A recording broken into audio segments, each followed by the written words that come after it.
Well, hello and welcome to the Smells Like Money podcast. Join me, Suzan Chin Taylor, the DooDoo Diva, as I interview guests who are making an impact on how we manage and operate systems for conveying and treating wastewater. As a veteran of the wastewater, trenchless, and civil infrastructure industry, each week I'll be bringing you industry know-how from industry pros who know how.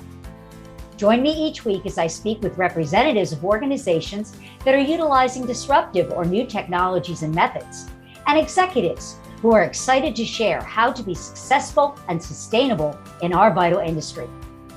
So whether you want to learn about the latest trends in technology, in treatment or trenchless, gain tips on training and retaining great talent, or simply how to be more efficient, productive, or profitable, this podcast is for you. Ready? Let's dive right in. This week's episode of the DooDoo Diva Smells Like Money podcast is sponsored by Welcome to the Future of Industrial Automation with Riot SCADA. Take command of your operations like never before.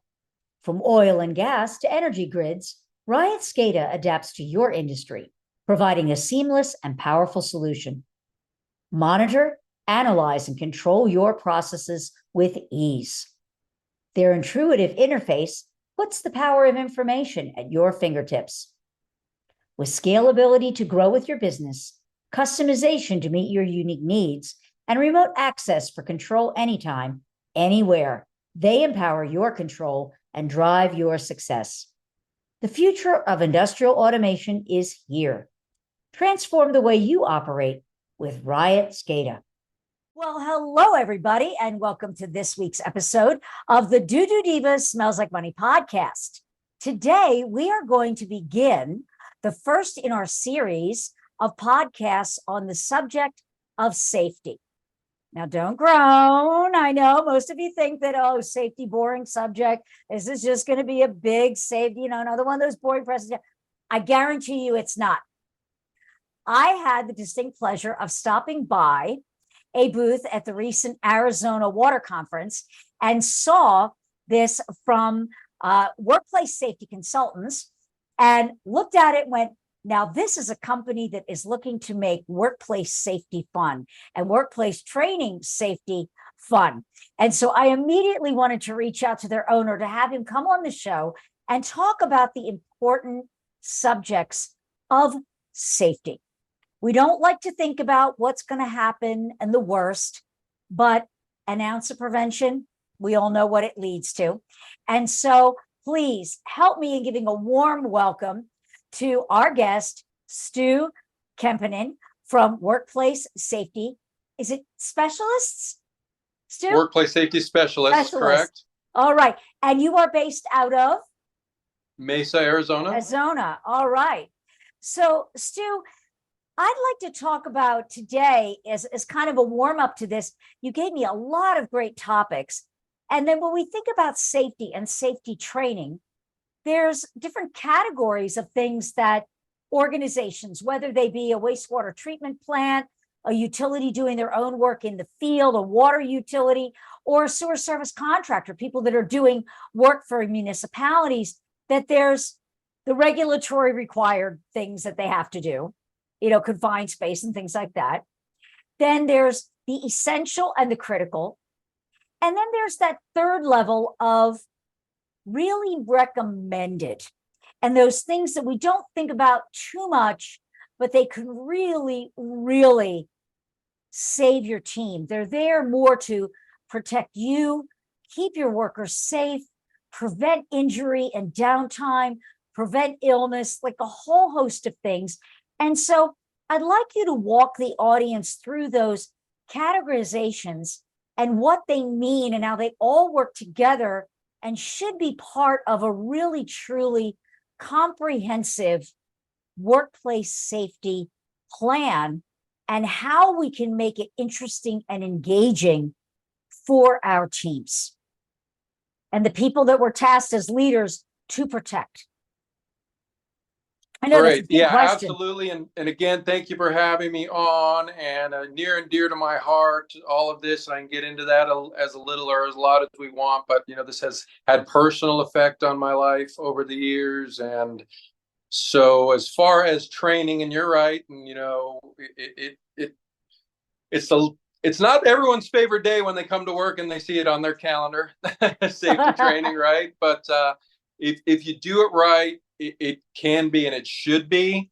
And we really try to do that at Workplace Safety Specialists. As you said, when you were at our booth, you saw how we're interactive and we're doing fun things and we're engaging people. And you have to engage them, one, in that mandatory training you spoke of, because there's just not getting around some of it. Whether you want to do it or not, we're doing it and it's regulated. And if you're not doing it and you get caught not doing it, there's going to be some hefty prices to pay, both financially, hopefully not in the human cost, but across the board. And some of those things you mentioned, whether it's confined space entry, confined space monitoring, supervision for confined space rescue, having standby confined space rescue.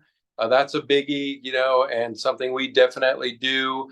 Other mandatory type trainings are things like heavy equipment and forklift operation. A lot of times these municipalities, whether it's in their warehouse area when they're moving all the bulk chemicals around, or they have an all-terrain forklift out in the field moving around large pieces of pipe or motors that they have to get in and out of places. That's mandated by the Occupational Safety and Health Administration, not only a minimum of every couple years, but if there's an incident the employer has or an employee has and the employer knows about it, and even as minute to they notice a near miss or an infraction of someone using a piece of equipment inappropriately, OSHA mandates that person be retrained.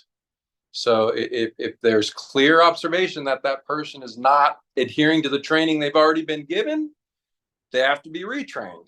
So, and then we get into things like fall protection, depending on where it is. And if it's a construction site and the details that go, if it's a construction-based project, the fall height requirements different than if it's just their general utility project.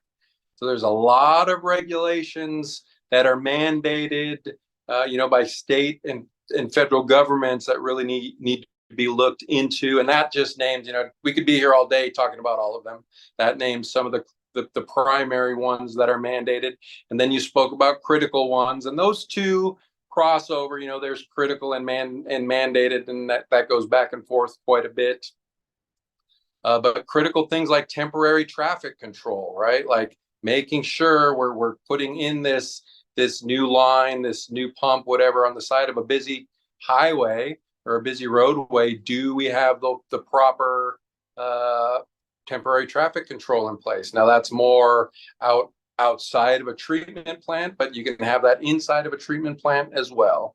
So things like temporary traffic control, hazardous chemical storage, hazardous chemical transportation. There's just new regulations came out last year that they haven't even released the material yet from the Fed for CFR 49. And hopefully I don't throw a bunch of acronyms and numbers out at you, but basically Code of Federal Regulations 49 is an update to how to the storage, transportation, and usage of hazardous chemicals. Critical in our industry, right? So just knowing when those updates come out and that people, need to be trained on those. Other critical training, ergonomic training. It's the number one injury employers experience at work. Low back injuries, wrist injuries, shoulder injuries, neck injuries, all from people not moving their body properly in space, right? So even though it's not mandated, it's pretty critical. It is by far the most frequent and most expensive injury employers face from a workers' compensation level.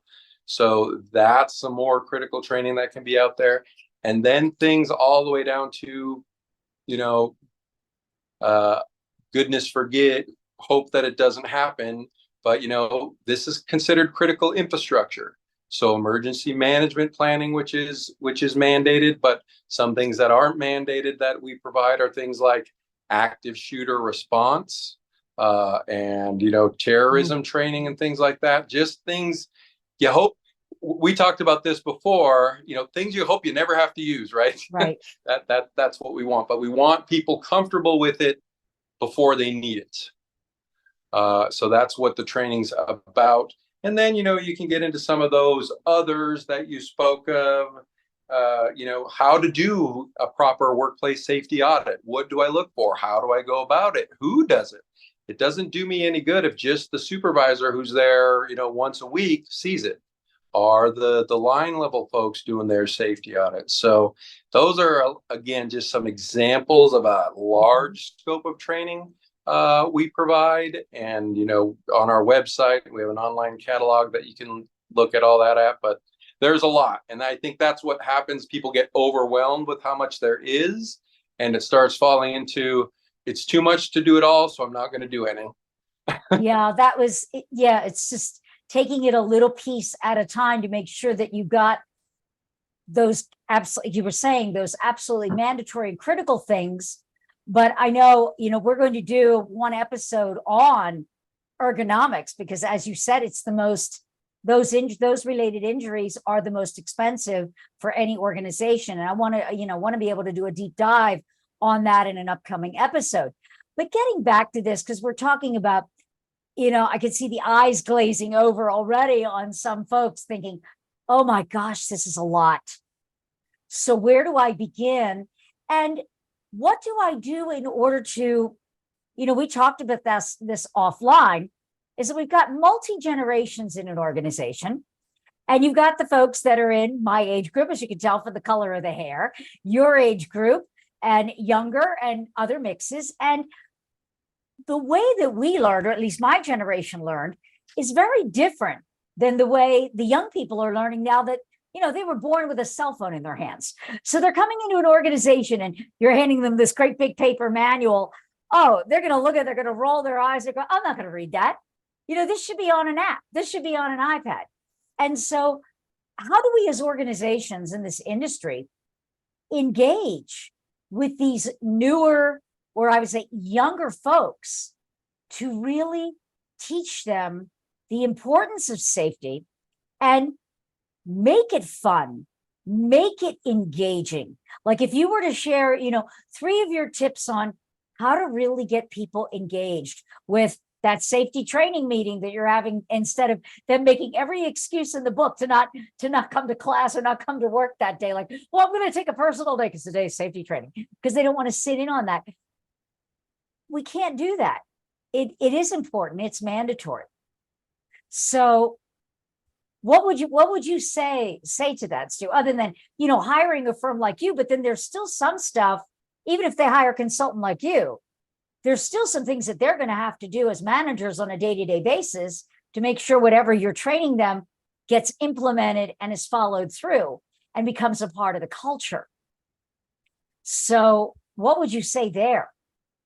Yeah, absolutely. And those are all great points. And, it's the proverbial, you can lead a horse to water, right? So you can provide all the material and all the training, but unless they walk out of there taking something away from it, you wasted, whether it was an hour, 2 hours, 3 hours, 4 hours. There needs to be a takeaway.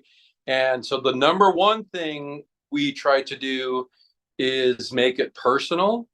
And sometimes that can be a little uncomfortable, but I'm a firm believer in the old adage I heard years ago from a mentor, comfort the afflicted and afflict the comforted. And that's kind of what we try to live by. And, what do you mean by making it personal? So I have, and I don't know how well it's going to show up on our setup here, but I have a significant scar on my wrist, work related. I fell through a plate glass window when I was working for a demolition contractor. This is years ago. It was my college summer job, but I still have those repercussions today. So this happened going on 35 years ago, and it's a bugger buttoning a collar, one of those little buttons on my shirt, or my opposite cuff, because I have hardly no feeling in this thumb, and this one feels like it's always asleep. So making it personal, I asked the participants, has anyone ever been injured in here? Would you care to share? And if you really start getting personal with people and getting them involved, they start having takeaways. If Joe, who's friends with Jane, finds out that Jane broke her ankle at work a few years ago and now can't play soccer anymore, that's what they're going to remember. And how do we prevent me or anyone else having their ankle broken or their foot broken or however it may be? And, like I said, sometimes it can get a little uncomfortable to the fact, unfortunately, I've investigated 4 fatalities in my career. And you just let these people know that, well, we're here, and I'll get to, this is an awkward but good segue into the next thing. Well, we're here to have some fun. Underneath it, this is deadly serious. Like these things. And when you can grab someone's attention like that, especially the younger generation, and they're not just, oh, we're just here to learn how to drive a forklift or learn how to put on a fall harness. And if you learn, but if I can tell them, well, because someone didn't have their fall harness on properly that I investigated years ago, that person had an offer to play semi-professional baseball, and they no longer could pursue that because of an injury they suffered from this fall because they didn't have their safety harness on properly. So that's a big step. And then you lead into kind of, like I said, the segue. But you know what? We can have fun and we can learn that way. And that's a second great tool to have. And for instance, if we do an ergonomic class or any class I've used this tool in, is I set up a game, for lack of a better term, that gets people involved. And it's a game. And people think, what does this have to do with safety? And we do the game and they have fun and they're laughing and they're videoing and taking pictures of each other. And hey, can you send me that picture? And then after that game's over and we talk about that and say, well, how do you think that's related to safety? And get them to start thinking about it and say, well, we really had to communicate well. Well, it really worked when we weren't so far from one another and I didn't have to reach for that particular object and I could just hand it off to the other person. And they start seeing how just little micro adjustments to their work can protect them through gamesmanship. And again, they take that away. And I've seen, you asked, what can employers do to move that forward? I've seen them use the students in that class to train other departments and show them how to do this game. And, the old adage, one of the best ways to learn something is to teach it. And so you get them to start teaching this to other people, and now it starts becoming ingrained.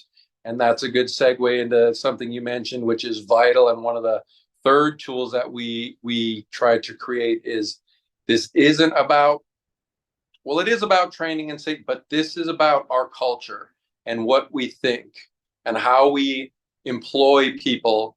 And the simplest way I've ever put, and I agree with 100%, is people don't care what you know until they know that you care.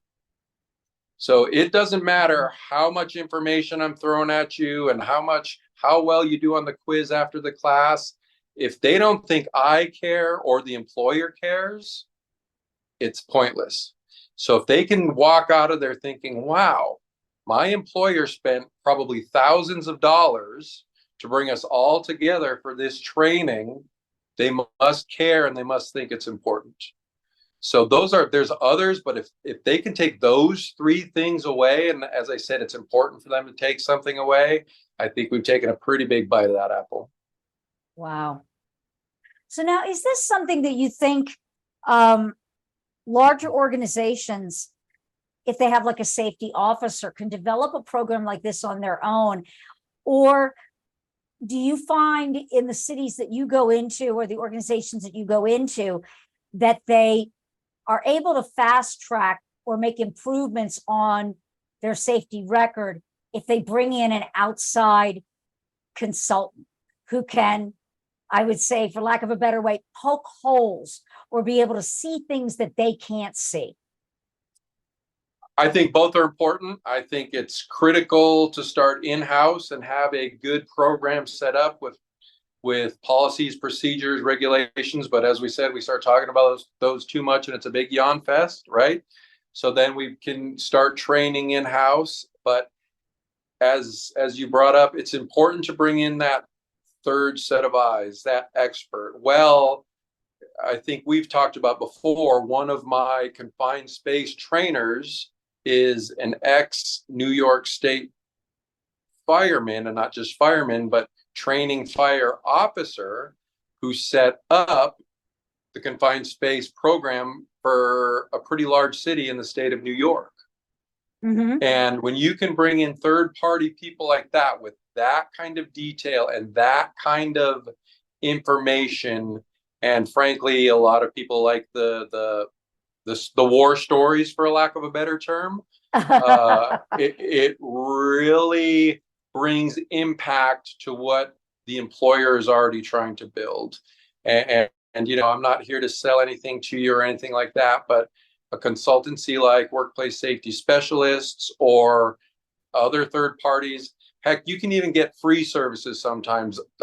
Arizona State OSHA and many other states and federal OSHA, you know, they have kind of two sides of their program. They have the compliance program, and then they have a consultant program.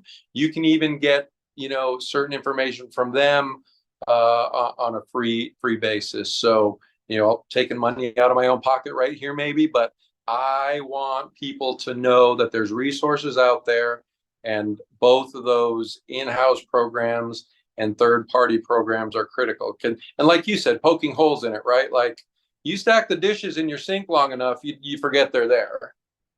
So, but all of a sudden, your in-laws come over and you're like, oh goodness, there's dirty dishes in the sink.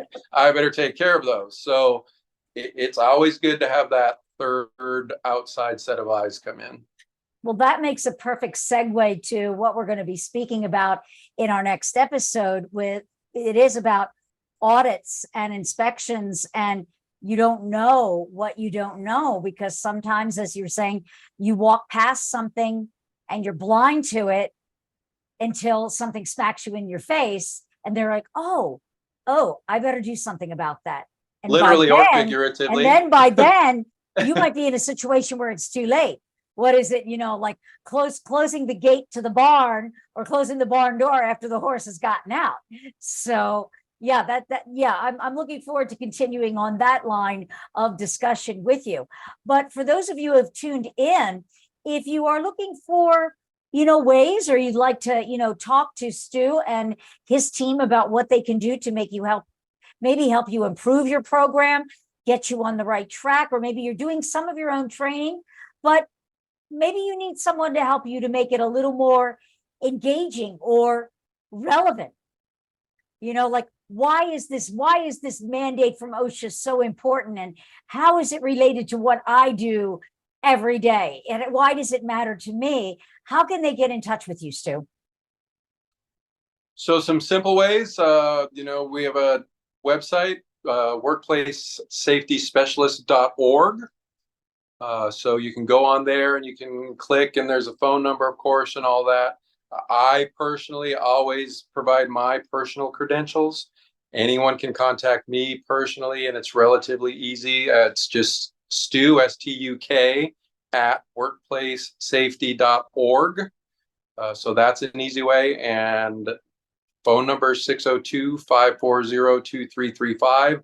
I'm always willing to answer questions. The answer to that question might be, I don't know. No, let me put you in contact with one of our experts. Quite often, you know, that is the case, but we have people, and I always want it for easy access for people to be able to reach us. So those are three pretty simple ways that they can get a hold of us. Oh, great. And thank you again for coming on the show. And I hope that many of you will join us next time as we continue our series on workplace safety for the wastewater industry. And so thank you again for tuning in. Thank you, Stu, for being here. And until next time, everybody, keep it flowing. And a very special thank you again to this week's episode's sponsor. Welcome to the future of industrial automation with Riot SCADA. Take command of your operations like never before.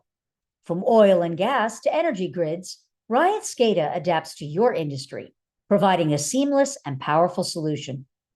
Monitor, analyze, and control your processes with ease. Their intuitive interface puts the power of information at your fingertips. With scalability to grow with your business, customization to meet your unique needs, and remote access for control anytime, anywhere, they empower your control and drive your success. The future of industrial automation is here. Transform the way you operate with Riot SCADA. Thanks so much for joining me, the DooDoo Diva, on this week's episode of Smells Like Money. What stood out to you this week? Share your takeaways by leaving me a review. You can find out more about the new technologies, creating sustainable solutions, and insights on how to succeed in our vital industry by subscribing to the show. Whether you want to learn about the latest trends in wastewater infrastructure, treatment, or trenchless, you've got it all right here at Smells Like Money. If you're an industry expert and would like to be considered as a guest for the show, book a quick chat with me by visiting calendly.com/the2it group/B-A-podcast-guest, or simply click the link in the show notes below. Until next week, a big shout out to all my industry friends and those who will be. You are my superheroes. Thanks for tuning in, keeping it flowing, and we'll see you all next week.